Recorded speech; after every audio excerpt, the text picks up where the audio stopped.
Hey, you guys, I can't really see your chat or whatever, but I'm just going to pull up this screen here.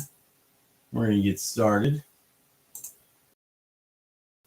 with hard baits in tidal water, current ocean, on the Delta. We'll do a little bit of stuff. I'll show you my equipment, the rod using and stuff. Just pull this up. What's not working? What's going on? Okay.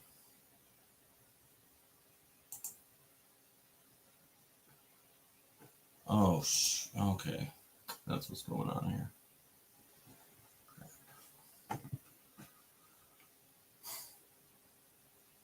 All right, let's see what we can do here.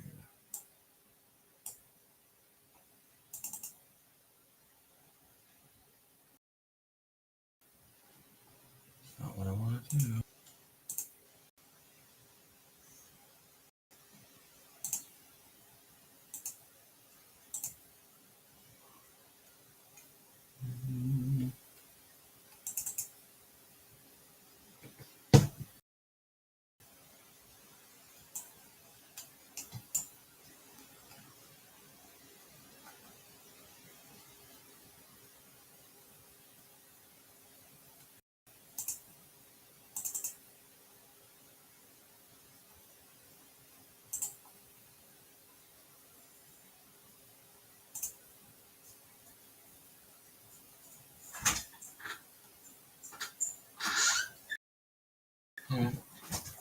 I'm live. What? You gotta click that. I know I was getting the thing. Thank you, though.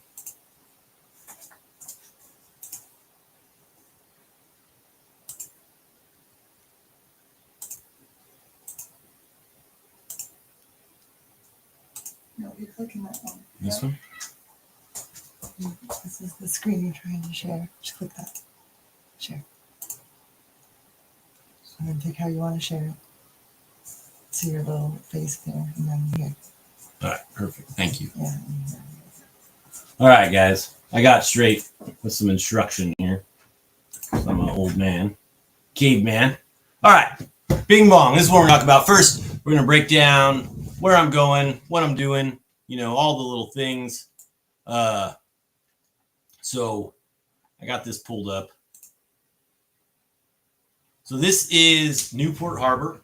The first fish we're going to talk about is right here. And this is going to apply to like the 66 Wade Creek 66 spotty I caught. It's just a solo fish that I caught. I have a picture of, right? So everybody knows I got 17 inches. And the first time I ever fished Newport Harbor was that day, and we were just kind of checking stuff out, right? You over here, you launch, you come down somewhere over here, I'm zoomed in. But so with hard baits, especially like the saltwater stuff or tidal stuff, anything, and you're dealing with current, that's the number one variable that you're going to want to take into play 100% of the time, every time you hit the water.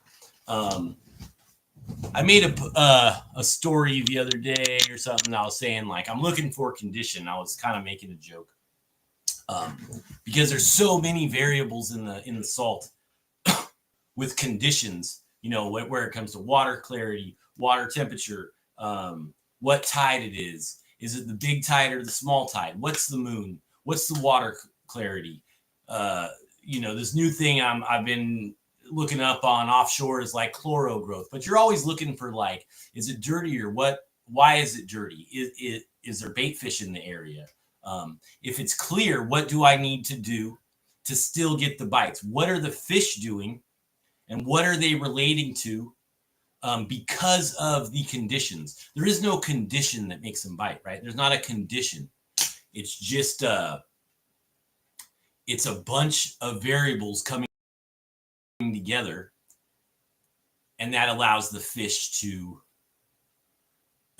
position in the best place possible to eat food. I mean, that's their life. They just wake up, they eat food. Right now they're spawning. So, a lot of the sand bass are offshore. That's cool. They broadcast spawn. They're mid-column. You can just drive around till you find them and then, bang them out. But we're talking about specifically applying these hard baits. Let me pull my little basket up here. This style hard bait that I've kind of been throwing forever. This is the 66. This is a disco ball version with a bunch of glitter on it of the same bait that I caught that spotty on, right? 17-incher. This is the bait you've probably seen a lot, me throwing a lot in the harbor recently. This is the Wig and Crank HD in mint. But there's a lot of baits that will work. My friends have used these. I'm going to be applying these soon. I have applied them in the past, coming down here and fishing with friends. K9, money. You could really zone in with stuff, but I think if you're looking to get bites on this stuff, the key is really just to throw it.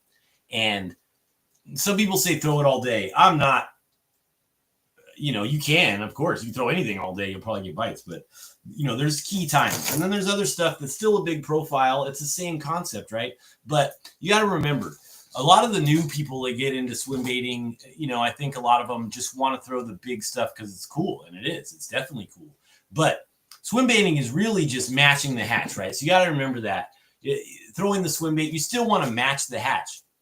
I'll be going down the bank with this, almost 8 inches, big profile, chunky, burning it, maybe like a jack smelt or a mackerel imitation, right? On the Delta, we're cranking down the wake and crank. Not at high of a speed. Like out here, I'm throwing fast ratio reels down there, different stuff.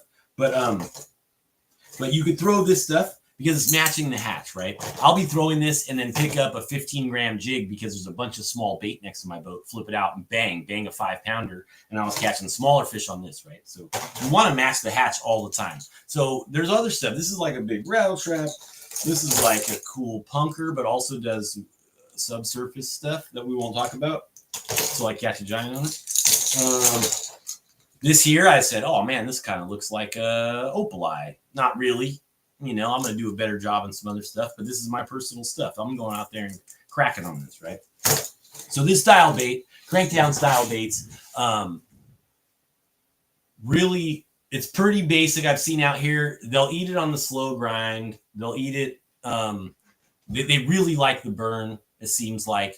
They like the dead walk on the pause. Now, the key is the pause. The Delta cranking down, it's pretty much the same thing. They'll smoke it. You want to get it into weeds or something or bounce it off a rock. And then when you rip it free, that burst of speed or whatever causes the reaction, they'll grab it, right?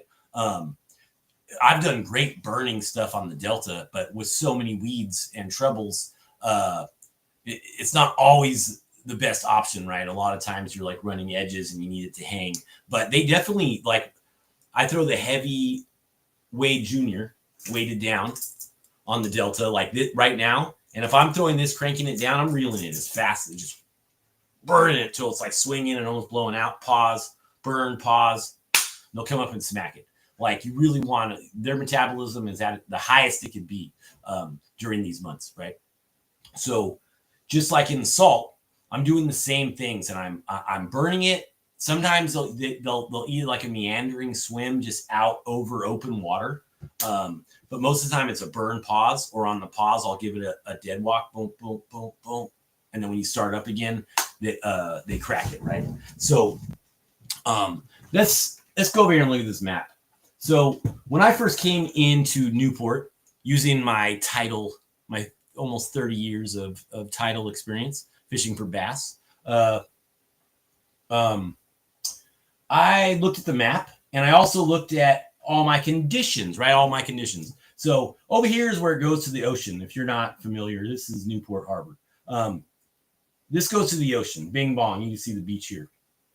So the water comes in and out through here. One way here is a big wetlands preserve, I guess. You can't fish back here, right? So you go back under this bridge. So you can see the channel.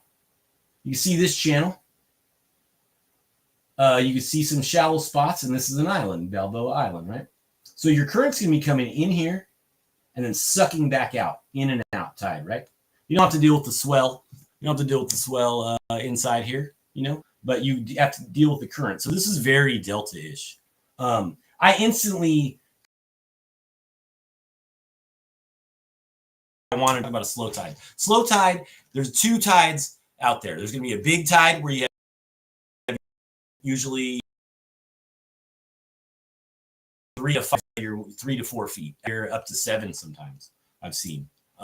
So then you have a small tide, and sometimes it won't go all the way out, or sometimes it goes up and then goes out a little bit, or it never comes up, but you'll have very little movement. So when we first started there, we didn't have a big tide. We had the smaller tide, right? So what I'm looking for is, I call them venturis because that's really what they are. But so you're looking for pinch points, because it's just like you have a total mass of water that's going to migrate in and out of this bay.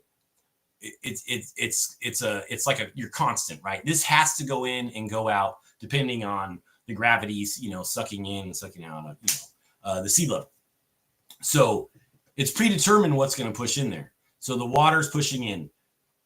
As the volume of water pushes in here, you're going to see these pinch points. And when you get a pinch point, the water really isn't going to just like stop going there and go here.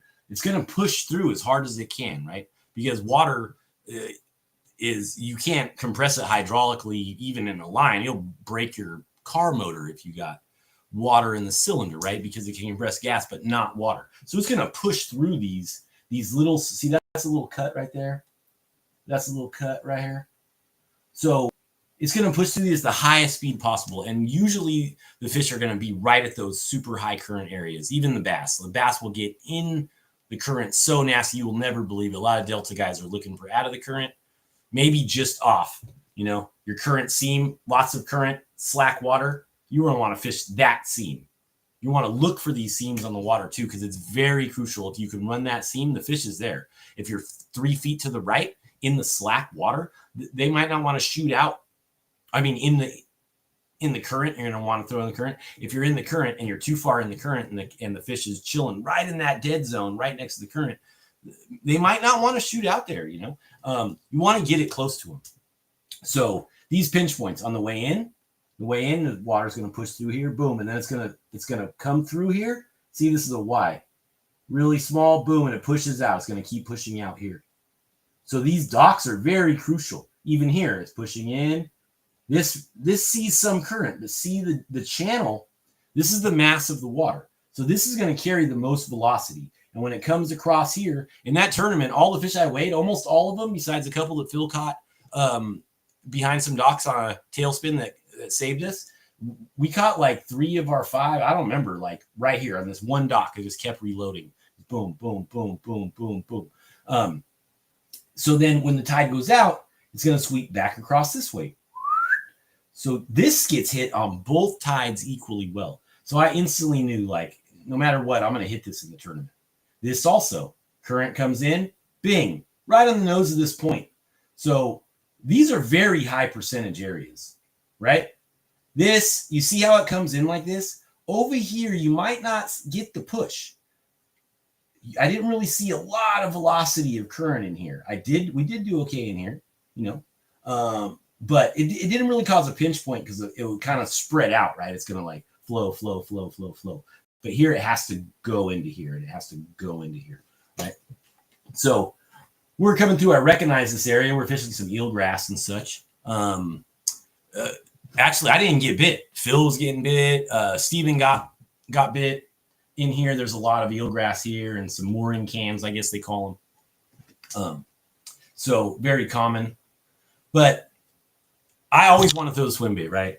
So that's a little breakdown. I'm looking at these, and when you're looking for the swim bait, they'll come up, right? They'll swim up, especially fish suspended in kelp. We're not talking about that. We're talking about shallow eaters. You're going to want to get it as close as you can to them because, I mean, just like any fish, but you want them to have to expend the least amount of energy as they, it's an easier decision to make to go in and bang, bang, right?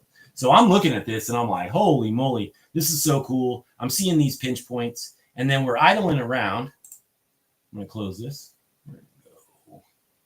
Where's the other one? We're idling around. We do all this. You can see all this kind of bottom cover. The cans roll right here, I think. Mark the channel.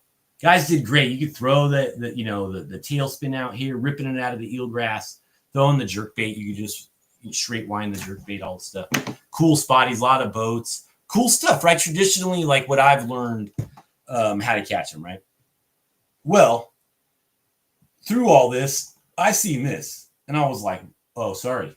Man, I wasn't doing the right thing. So this is all your mooring cans. Eelgrass, boom, drop, cans here. And at the base of the cans, there's little concrete blocks or engine blocks, I heard. But you get it next to the base of these cans, you do great. 20 feet, 21 feet. You see, the flow is phenomenal through here, right?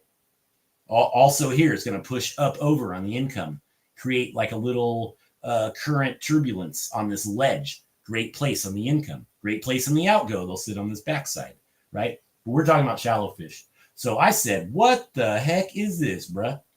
What is this? You see this right here? I instantly was like, dock, break. All this holds fish in eelgrass. All this is rock, pretty deep compared to this, considering how small it is, right? I was like, what is this? Well, the tide was coming in, and I was like, oh, baby, I'll be back to see you on the outgo. So I did come back to see that on the outgo. I mean, this is it. In places that you're looking, I'm sure for anything, but you see 4 feet here, right? I rolled up. Oh, this is the exact one I brought it in.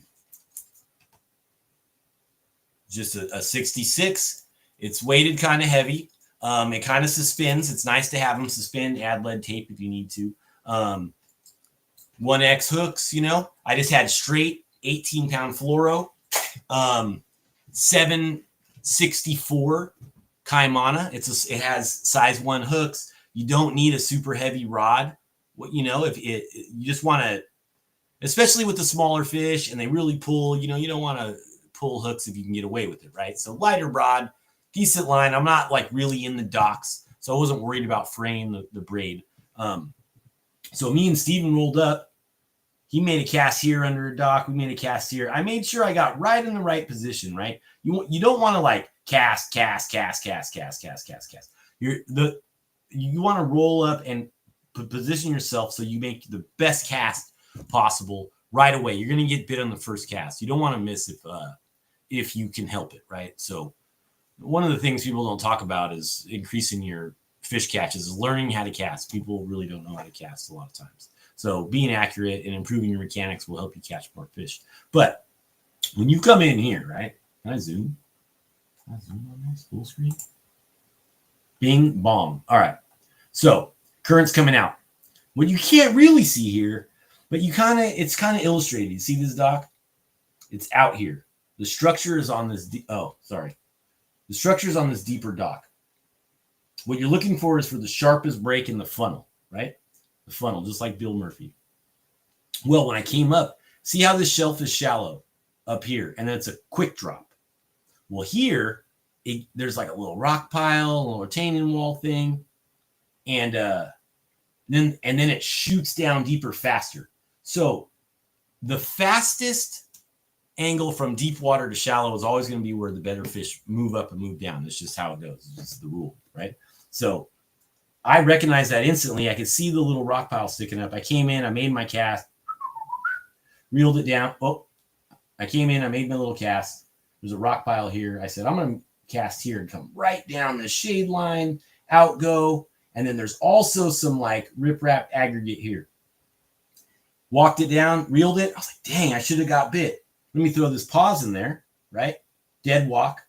A dead walk is where you have your reel and you're like, boom, boom, boom, and the bait's just under there turning its head to kind of in place.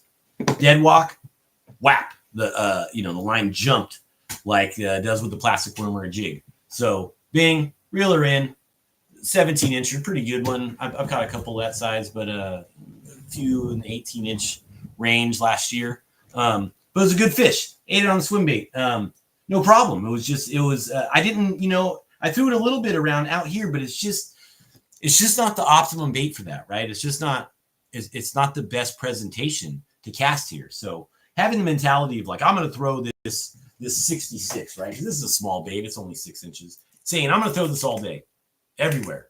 You definitely will get bites in random areas. You might get them here. You might get them there. Just like a rip bait, they'll like eat it on the wine. But most of the time, you're going to want to make your presentations like being right down these little stairs, right in tight here.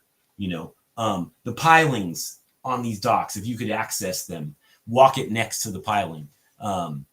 Crank it down, make sure you pause it. They're going to eat it on the pause. It's like 100 billion million% of the time, right? So that's pretty straightforward, right? On some of the stuff I'm fishing. Let's get out of there. Okay, we're not screen sharing anymore, so we're back.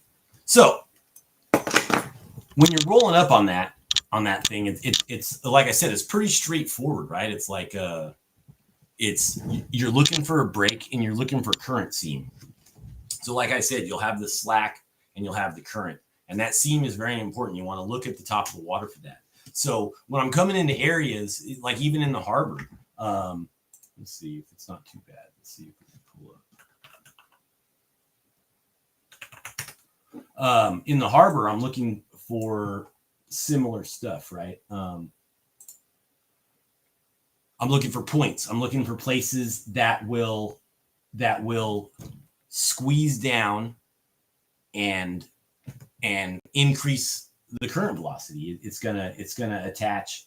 It's gonna attract bait fish. It's gonna attract plankton. It's gonna attract all the things, right? It's oxygenated. It's everything that they need. So, I'm kind of looking for the same things all the time. I'm always looking for the same thing. And it's the same things I did on the Delta, right? So let's see if I can share this. Oh, yeah, we can share this. Bing bong. So let's go back to screen sharing.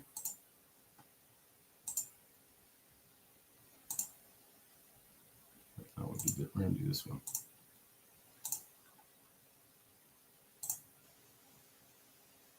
Okay. Now, you can see here, you see the break wall. When I'm catching these fish on these waking cranks, of course, all this kelp you see run down here, like there's kelp here,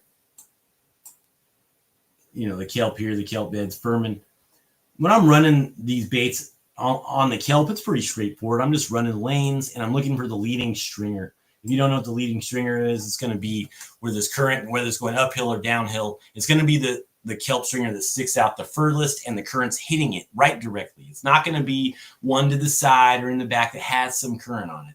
If you notice, when you get those fish that are just schooled up, and they're like 30 fish that come out, they come off the leading stringer. So what you want to do is you're going to want to position yourself so you can cast along those edges, find the lanes. Like when you go to SCI, there's lanes that run perpendicular to the island and parallel to the island. And in my short time, but it's the same thing on the Delta, anything. Sometimes they'll be on the lanes that run parallel. Sometimes they'll be in the lanes that run perpendicular. Sometimes they're everywhere. But on the Delta, when you're on the Delta and you're looking to identify fish, notice which way the slough you're in runs. If it runs north and south, and that's where you're getting your bites, and then you go to a slough that looks exactly the same, but it runs east and west and you're not getting bites, that just go to the north and south sloughs. Is it on the west bank? Is it on the east bank? All these things come into play, right? So the same things happen with these with these kelp stringers and any structure. You're going to want to pay attention to the fine details. So let's go back in here. We'll show you guys some shit. So I came here. I've been bouncing around all over the place, right? Learning. Made sure I didn't fish with a lot of people so I didn't get, accused of fishing other people's water. I know how that goes. But one time I ran out here to check out this reef and I was like, what the heck is this, right? Bing bong. This is money. This is money. A lot of swell hits it, right? You got to get up close. I don't know about the short stuff. If you could get out there, you probably could, right? But we roll up. I like to hit this. Now, what I like to do, which is kind of hard because the way the swell smacks on it, is I like to run my hard baits parallel to stuff, right? If you're casting in like this,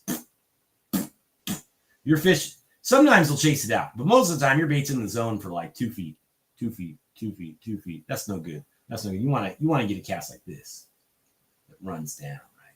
You want to get a cast that runs in here, which depending on the swell could be harder. But I mean, this is very, very important to increasing success. Like I said, you could get bites like this, but it's going to be like 1 to 5, 1 to 10 ratio of making the proper cast. And also the size is going to increase when you do this. I mean, this is basic. And if you guys are watching this and you're like, this guy barely moved here, he doesn't know what the hell he's talking about. Maybe I don't, but it translates really close. And I've caught fish instantly when I was doing this stuff throughout the seasons. I'm really excited. And the Delta, it's the same thing. It's the same basic principles, right? To find these fish. It's current, bait, water temp, water clarity. Those are your main things. The tide is a variable, but the current is influenced by the tide, it seems like. So the tide can be a thing, but it's usually because the current is doing something specific during that tide, right? So this little projection is a great high percentage area, very easy to zone in on. Also, you see these? Am I off the screen? There we go. You see that? That's a rock pile. This is all flat brick, flat block. This is a rock. Any variances like this, you're going to get bit. This right here is bit, bro. This is in the upper wall. This is a little rock area. Like you could go burr, burr, burr, fish here, fish here. This is bit. You could just go here. Fish this structure. This is going to be your high percentage area. So if you're wanting to throw a swim bait all day, you don't want to throw it all day. It can be tiring, right? So you're going to want to come in here like, oh, I'll fish all this with all my cool stuff or whatever, right? Like I like to throw the jig para, or I like to throw the tail spinner, or I like to throw the swim bait. But if you want to get bit on the big stuff, on the bigger hard bait stuff, even like a 250 or something, you're going to want to come in and focus on this more isolated cover, this more isolated stuff that stands out from the rest, right? You can get a 250 nice on this stuff too. I'm fishing it parallel. My boat's like right on it, right? I know on the big swelly days, it's like impossible. I understand that. And on those days, I do my best to parallel. I still do my best to parallel, or I'll pitch straight in with a jig head. You can't always, do this effectively. And I'm not out there throwing it nonstop. So that's some outside stuff. Of course, these points, right? But when it's not just the point, it's like, where's the current going? Is it sweep? Is it sweeping this way? Is it pushing through this wall? Is it coming out here? Maybe they're related to this kelp, Oh, sorry. See, maybe they're related to this kelp and not this. So when I come up with my bait, I'm a parallel. You can see the rocks down. Those are probably 8-10 feet down. I'm going to parallel this. Once I get to this point, I'm going to make this turn. I'm going to stay back here. I'm going to make this turn, make this cast, and then I'm going to kind of float out because I want the current coming at me if I can. And then I'm going to make this cast out here. Very successful cast. I mean, this point, I'm not saying that point specific, right? But then also, you see, since we're looking for current,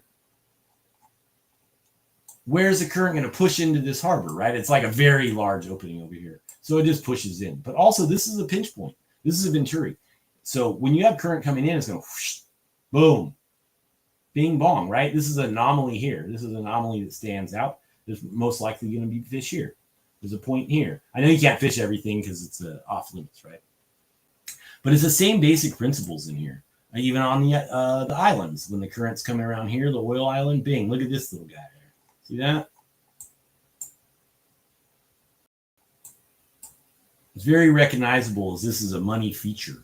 Now, how you approach it is up to you. But if I was going to do this with a swim bait, look at this. You can come right in.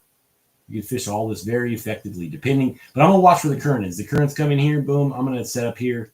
Make sure I'm in the current. If the current's washing this way, I'll probably swing around and cast it up current. It doesn't always work like that. Sometimes I'll catch them against current, but I'm just trying to optimize my chances for success, right?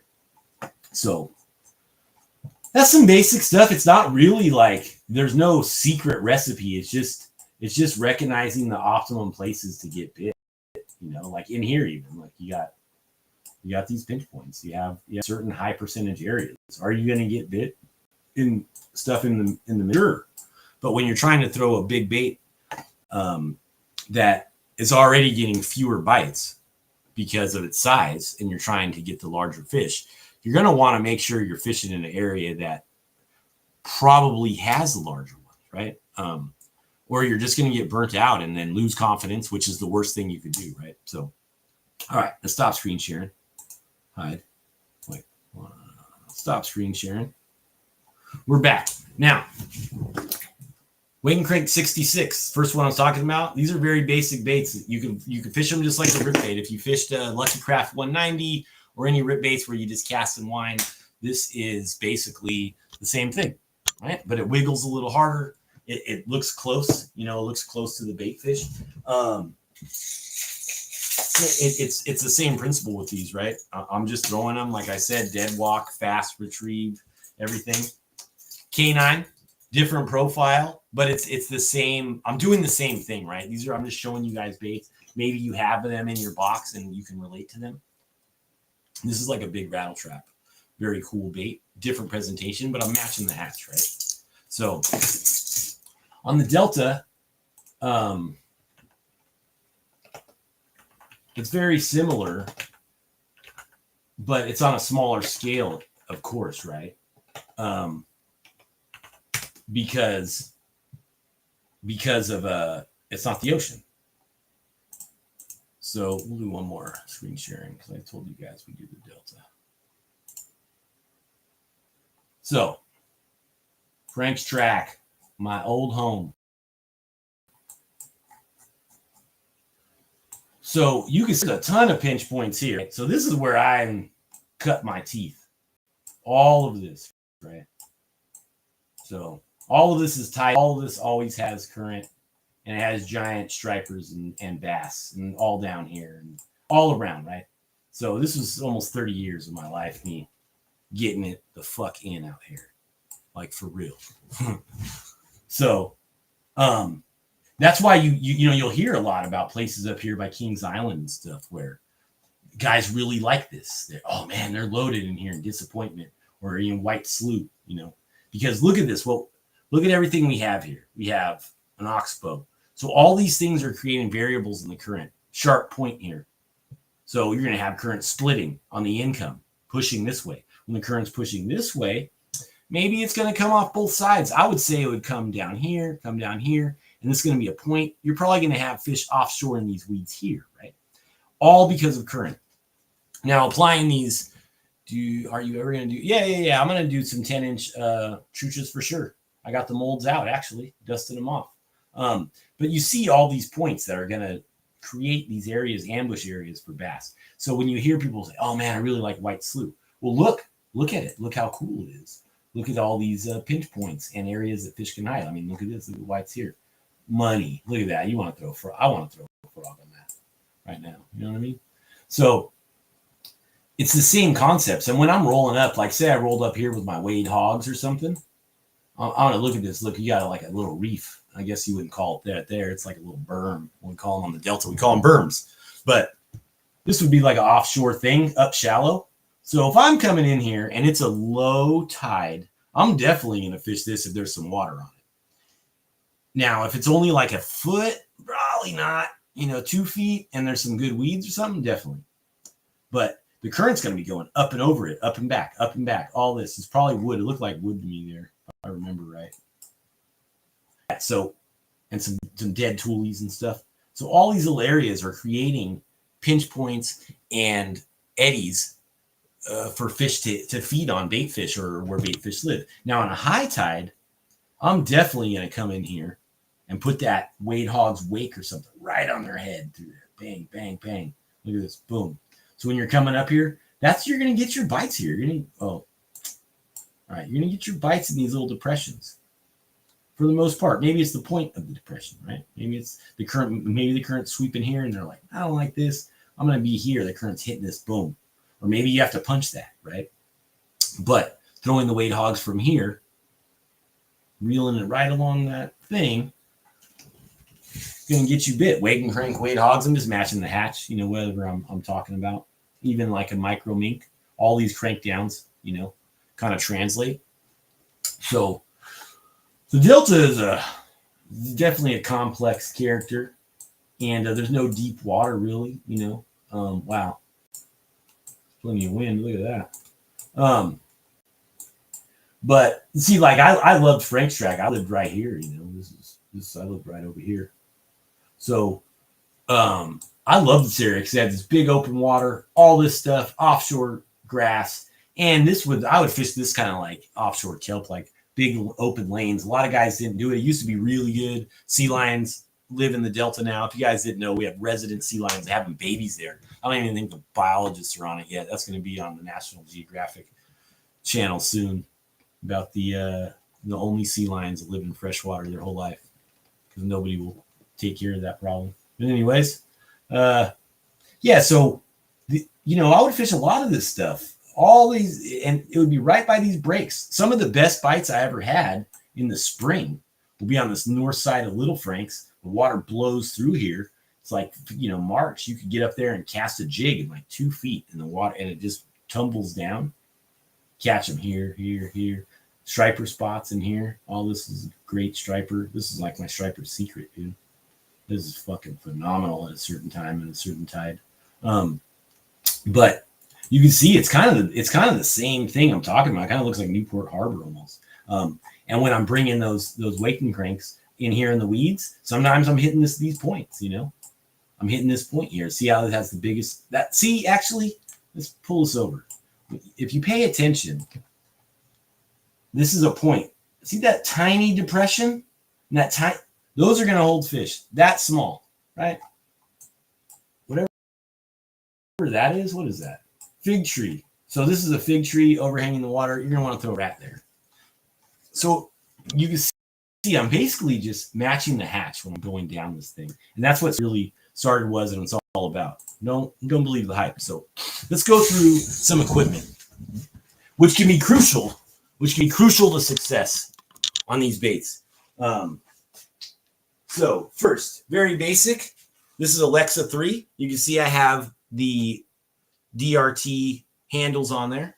I got a few DRT handles. It's absolutely the best handle by leaps and bounds.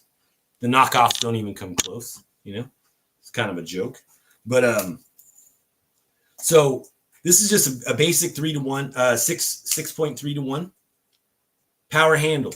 Because like I said, these pull hard. These pull pretty hard. These big baits pull pretty hard. And when you're grinding them, especially with the higher gear ratios, it really can be a task, right? So, and the calico and whether even the Delta fish also pull back hard when they're eating that big bait. So you don't want your hand to fall off of this. There's a couple handle options, I like the big knobby handles.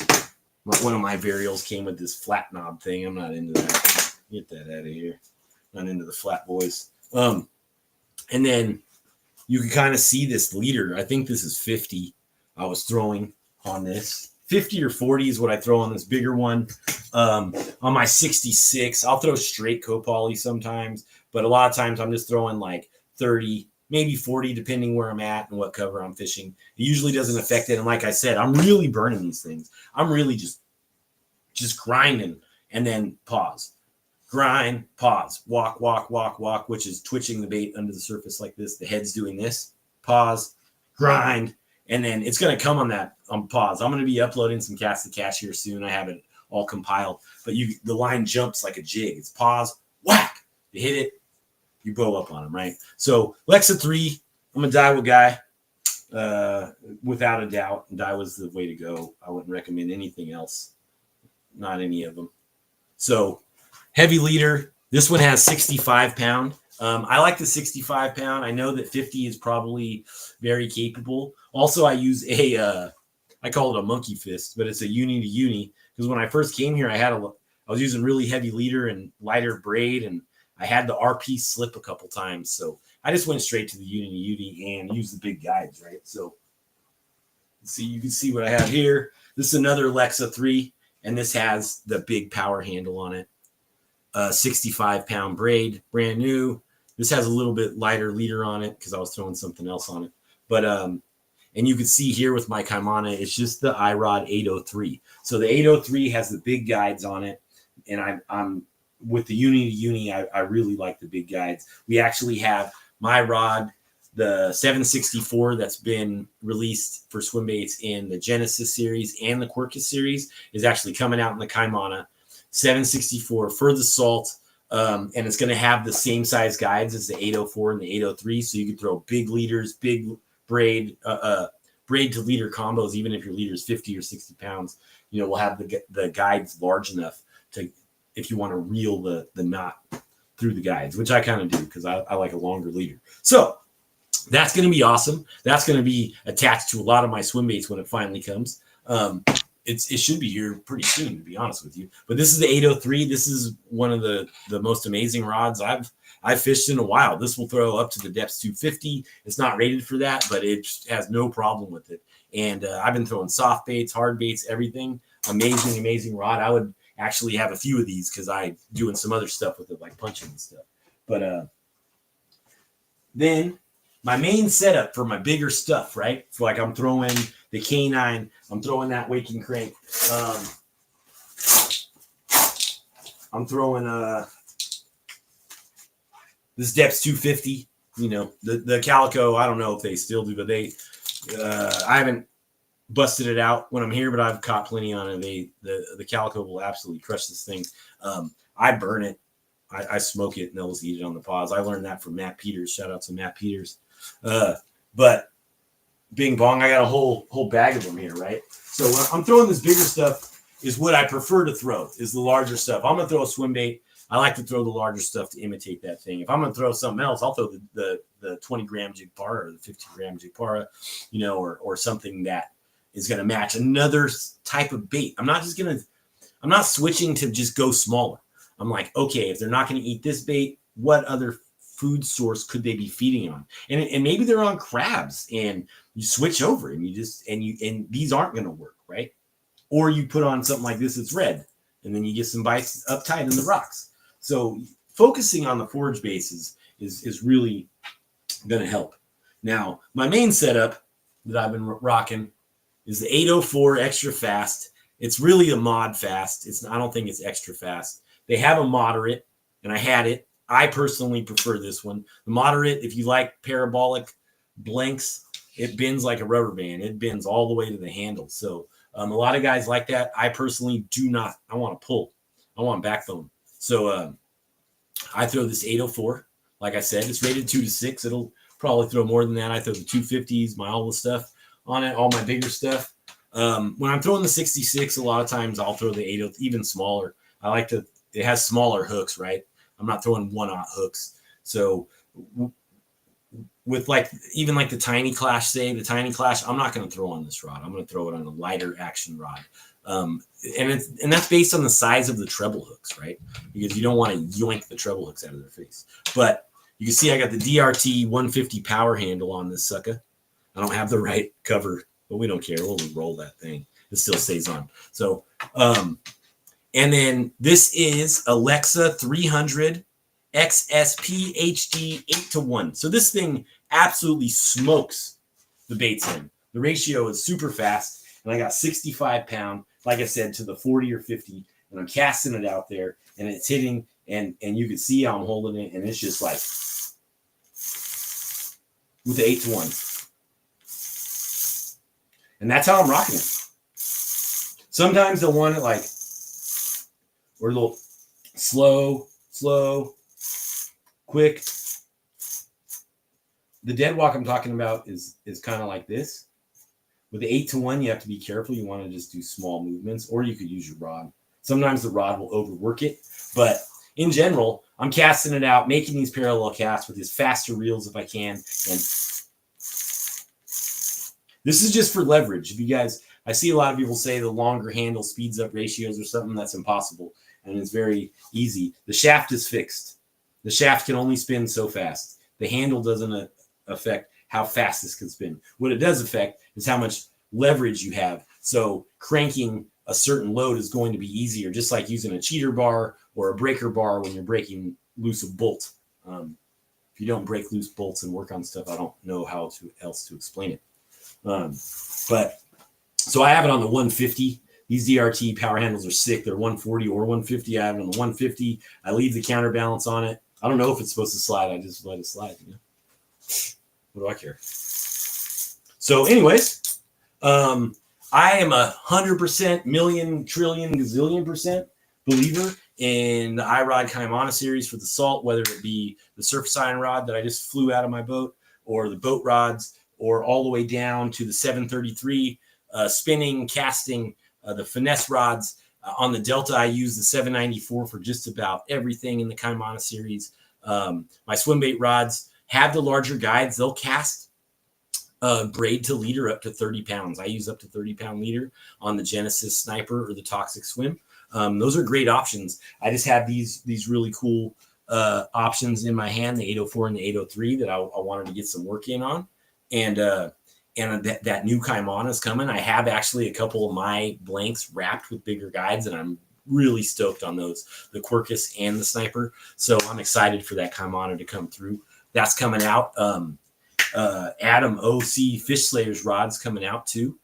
He has a cool rod that's scheduled to come out. That will fill a niche that's unfilled. Actually, I'm kind of stoked on the Action 753, a little longer. So I'll definitely be throwing jigs on that slow pitch stuff. And what else? So I think that I really kind of covered a lot here. I hope I did. I can talk about this for a million more hours. And we'll do some more breakdowns here, more specific, especially when I have some cast to catch footage. I'll get that up. And instead of uploading, I could do a live stream, run my video here, and then explain it right there and not even have to edit it. So that'll probably be a cool little option. And we'll break down some catches. But I hope that helped. There's not much more to it, man. They're really not. It's just like I use that stuff. I use that braid. I use those ratios. You could use a snap or a string. I use the Prime snap, Spro Prime HD. If you use those kicker snaps that are long, fine. But recognize that when you pause it, sometimes a long snap will bind up like this. It'll like bind up sideways, and you'll be like, oh, my bait's running off, right? It's because it's that big snap folding up, which is fine. You could just snap your rod tip and it'll click it out. Sometimes the Prime snap does it too. The Prime snap is more of like a triangle. It's the one I prefer. It's amazing. All the way up to like 175 pounds for surface iron, shit like that. But you could definitely use a snap. I've been experimenting with split ring to a solid ring. So then you could just take the split ring off and put it on another lure. And it gives it a second hinge point. That's a cool option. Or you could just go with the split ring. It's on the front. It's not really like a thing. Like I try not to get too technical with it. I like heavy hooks. You don't absolutely need them, I guess, for the spotties. But for calico, I use 1/0 ST46s. They're 2X. They seem to hold it up pretty well, though, with the right rod and still get penetration. I'm a big believer that 4X hooks are just fine to get penetration. I just have 1,000 of these, to be honest with you. So maybe I'll put some packs up for sale of these. They're great, amazing hooks. They keep them stuck. They're great for the salt with that finish on them. So, yeah, it's pretty basic. The line I use, to be honest with you, I've used a lot of line. The new line I'm using down here is Durabraid because it's a 4-carrier line. All the 8 carrier is so smooth, you're not going to get any of that cutting action like you need through like the heavy duty kelp. Even on the Delta, I used to really love the smooth braid, and for long casts and frogs, I still think it's great. But the Durabraid's a great option. If you guys haven't seen it, it's very cheap. I know people get fancy with their stuff, but you can get super fancy and it can handle well. But if you hook a fish in the cover and you can't get it out, what's the point, right? So Durabraid, you get on Amazon, great braid. My leader, Performance Tackle, Los Alamitos. I go over to Mark's and I get the Seaguar Blue. That's what I get, the Seaguar Blue, 30, 40, 50 for my hard baits. I've used the Daiwa Samurai, amazing fluorocarbon leader. They just don't sell it at Performance. But I definitely prefer a lot of Daiwa's stuff. The Samurai leader has done me great. P-Line, Shinshi, great leader material. I never had a failure on that. I use it in the lower strengths, but Seaguar Blue has been really great. They got it at Mark's. I just go to Mark's for everything. He's got amazing selection of treble hooks, hardware, everything you need. You could just take your freshwater baits and upgrade the hardware and go to work. The only thing you want to do when you're the only thing you're going to want to do when you're done is just rinse them off. And really, instead of just hosing them, hose your rod and stuff off. When you get home, if you dump them in a bucket, say you have a DRT or something that you don't want to rust. I mean, even if it rust, you just take the rust off. But you could just dip it in water bucket. You could put a little bit of vinegar in there. That helps take the salt off of it. That's just basic water chemistry. So, yeah. All right. Well, that was kind of cool. Thanks to my lady, Nicole. She helped me out with this screen sharing since I had no clue. It was like cascading. Freaking, I don't know what the heck's going on, old man style. So, shout out to Bobby for giving me this shirt. Those guys took the Anglers of the Year, the SWBA. It's awesome. But yeah, man. So catch me outside the wall, offshore, inshore. I'll probably be up at the Delta soon, fishing my boy Joey and my brother-in-law Tanner and stuff sometime in the year. But for the most part, you'll catch me out here dissecting this saltwater puzzle for all kinds of fish. I think I'm gonna go opali fishing next time. Catch some frozen pea eaters, and then maybe some swim bait fish on the same trip. You know, I need some subjects so I can see what an opali looks like in my hand, so I can paint some. Maybe make some sinking wade hogs for the wall for anybody that's up to that. I don't know if guys think it's cool or it's too expensive, but I can't get enough. I can't get enough of throwing things that imitate the prey fish. It's not like I want to throw a swim bait, but I've seen what an opali looks like. It looks just like the wade hog. So, and they eat them. So I'm going to throw a bait that looks just like that. That's how it works for me, at least. So if you tuned in, I can't tell who's watching, who's not watching on any of the platforms. But hopefully this does great for you guys, you know, and it stays up.